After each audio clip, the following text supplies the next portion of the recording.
I wanted to jump on here and talk to you guys about something that I see in my coaching practice with my clients and students very, very frequently, and that is use and misuse the law of attraction. And law of attraction is not a new concept by any means, but I feel like we use it every day, and sometimes we use it not to its full benefit, and sometimes actually to detriment to ourselves. So I'm going to give you a couple of examples that I see a lot, and I've actually caught myself doing as well. So one of the examples is for women who are, let's say, looking to meet someone.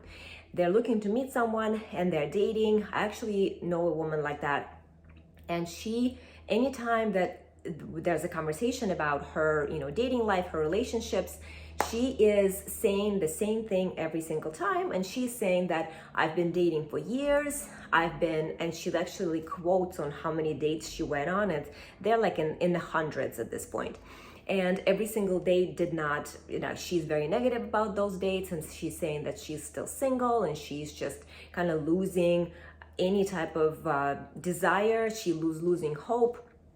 And she's saying that the men that she's meeting, they're not up to par, they're lacking in all these different ways.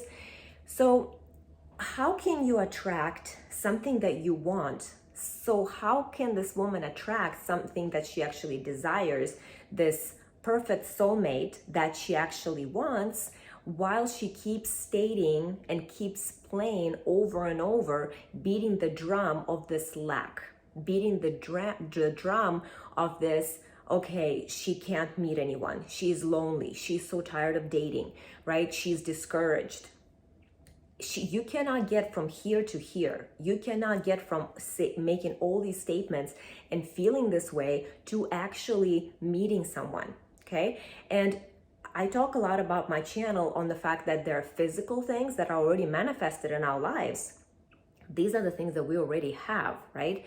But they're a metaphysical world, and that's something that we have created, but we cannot really tap into it a lot of times when we have all this negativity in ourselves, because it's just not matching energetically. Like if your vibration at this point is of negativity, lack, discouragement, there's no way that you can go and actually meet that person, right? You need to actually be on the vibrational frequency of how you would feel when you already met them.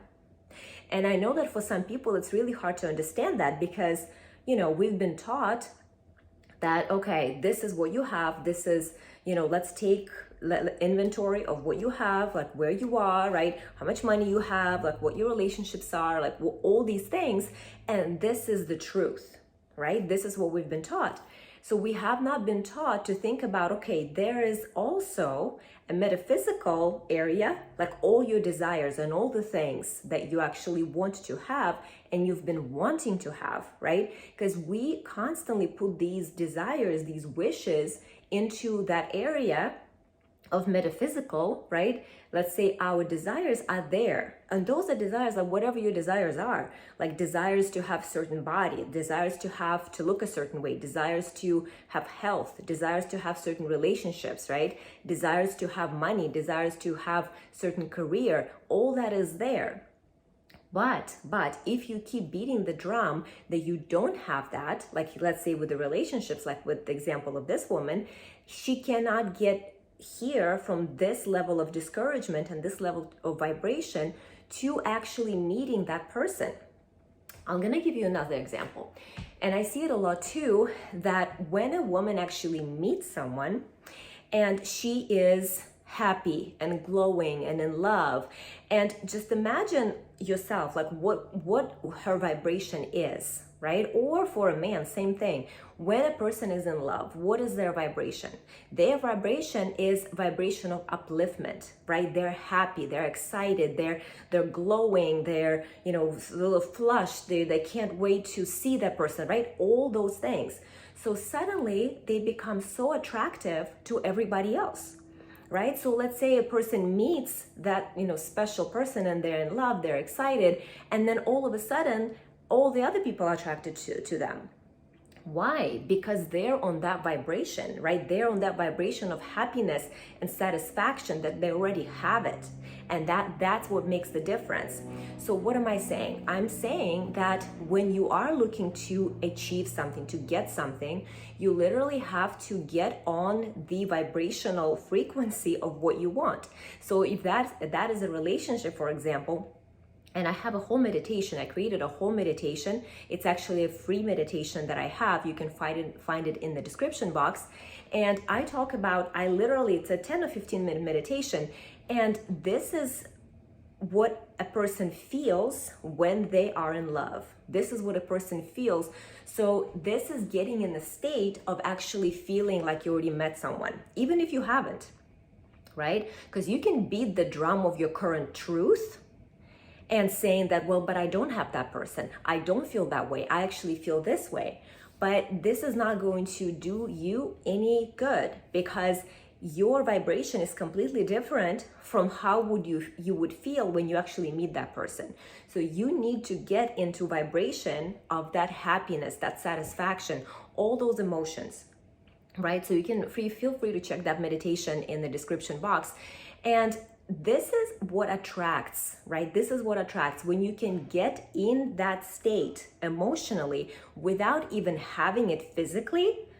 You are above majority of people, because most people cannot do that. Most people can only see what is actually there, what is already manifested, what is already in their reality. And that is old news, because what you have in your reality is a result of what you were thinking about in your previous life. This is a result of what you were thinking about a year ago, 5 years ago, like 6 months ago. What you have now is a result of those thoughts, right? So there's no point of thinking those thoughts, because you will continue manifesting the same exact thing that you have right now.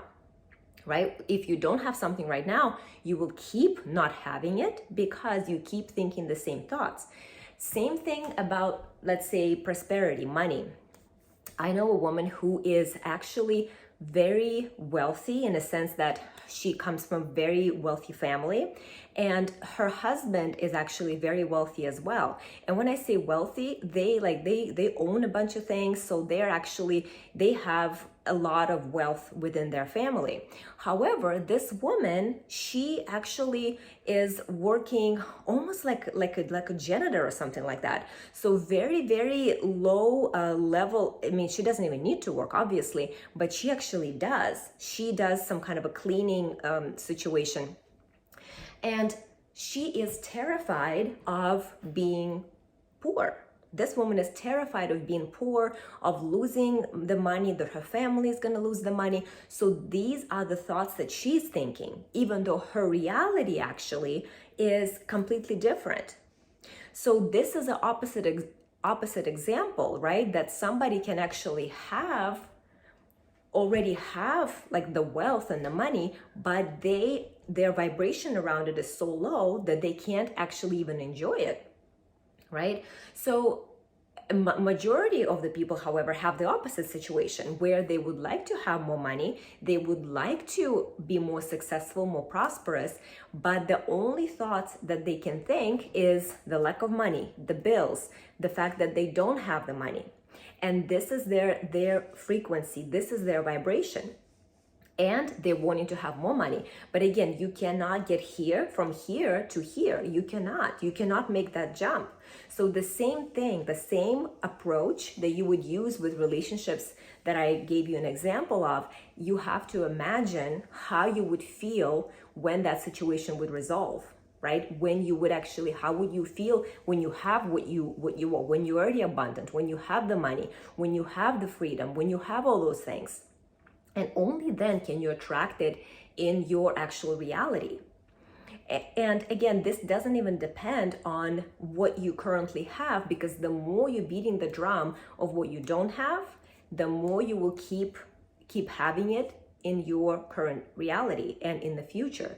So we need to learn how to actually disassociate what is in our reality physically present, and learn how to get in the state of mind to think different thoughts to get to where we want to get to. And the only way to do that is to get in the vibration of what you want, right? Get in the vibration of how you would feel if you already had that thing.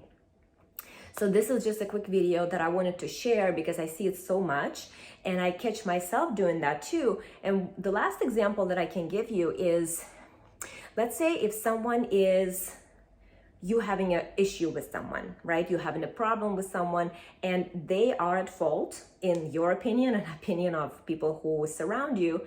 And it is majority of the people, what they would do is they would talk about it, they would complain about it, they would talk about it with their friends, and they would be right.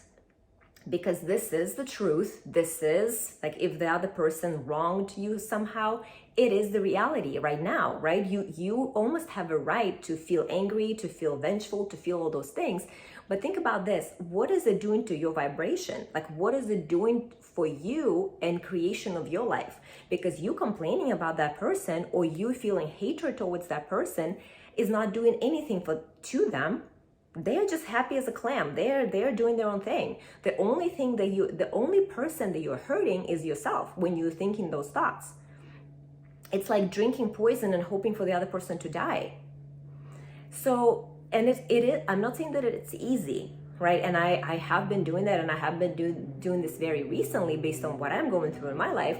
But I know that if I am in this energy of hatred, in this energy of vengefulness, in this energy of, feeling unhappy and victimized and everything, then it's not going to do anything for me. It's not doing anything for me. It's not doing anything negative for the other person. So why would I want to screw my own vibration up by thinking those thoughts and by talking about it? I don't want to talk about it. I don't want to complain about it to other people. I don't want to ruminate about it or in my own head, because again, I'm thinking about what am I manifesting? Because whatever I'm thinking about right now, I'm going to have tomorrow. However I'm feeling right now, good or bad, that's exactly the feeling that I'm attracting to come to me tomorrow or in a week or in 6 months, right? So when you think about these things in that manner, that it's not just your thoughts and justified or not, like I don't even care if I'm right or I'm not right. Like it doesn't matter, because my thoughts will attract my future experiences. So I don't care if I'm justified being mad at someone. I cannot attract the happiness that I want to have in my life if I keep thinking those thoughts about this other person or about my situation or how unfair it is, all that stuff.